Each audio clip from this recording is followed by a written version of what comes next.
So a lot of people have been asking me why I included scenes of rape in my new book, Tease, and some have called it gratuitous rape, unnecessary rape, because my book doesn't look down upon rape, it doesn't shame rape. You know, they're not real people. I am a real person, I wrote the book, but again, it's all fantasy, it's all fiction. And I think what a lot of people may confuse, and maybe it's partially my fault, there is me on the cover, so a lot of you think that this is based on actual events or true stories.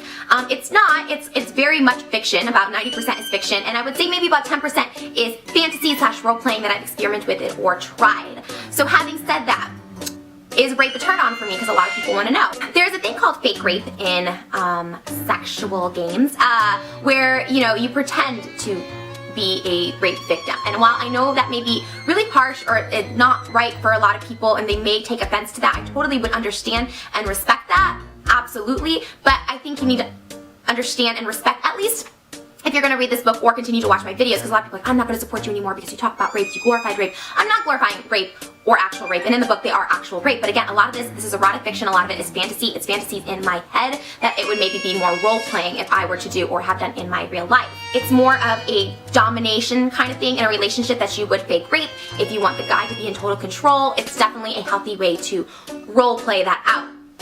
Obviously, if you've been a victim of rape, you may not want to obviously revisit that for, you know, whatever reasons that you have, but it's just something that people do in fantasy. No way has any of the scenes happened to me in this book without my consent.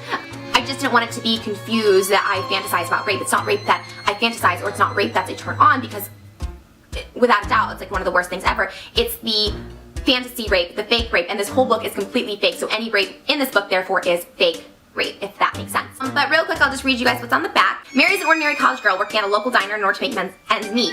There she meets mysterious Preston, a regular who quickly awakens a desire she never knew existed. Their raunchy new relationship isn't exactly a healthy one, however, as Mary discovers Preston's sexual desires run deep.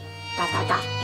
But do Mary's hungers mirror his own? Torn between blind desire and terrifying episodes of violence, Mary descends into a world of murder, manipulation, and kinky fetishes that threaten to destroy her sanity. As she struggles to escape the vice of sexual dominance she both hates and craves, Mary begins to enjoy the control she holds over others. Will she ever break free from the cycle of lust and power, or will Mary discover that in the end, a tease is still a tease? And again, I hope I didn't offend anyone. If you have been through rape, this rape fantasy in my head is something that's more on the down low, if you know what I mean. And I put it in there not to glorify, but it's something that I've imagined, that I fantasized about in a protected environment. Obviously these characters are not in a protected environment, but obviously these characters are also not real. I try to be completely upfront that there are scenes of rape.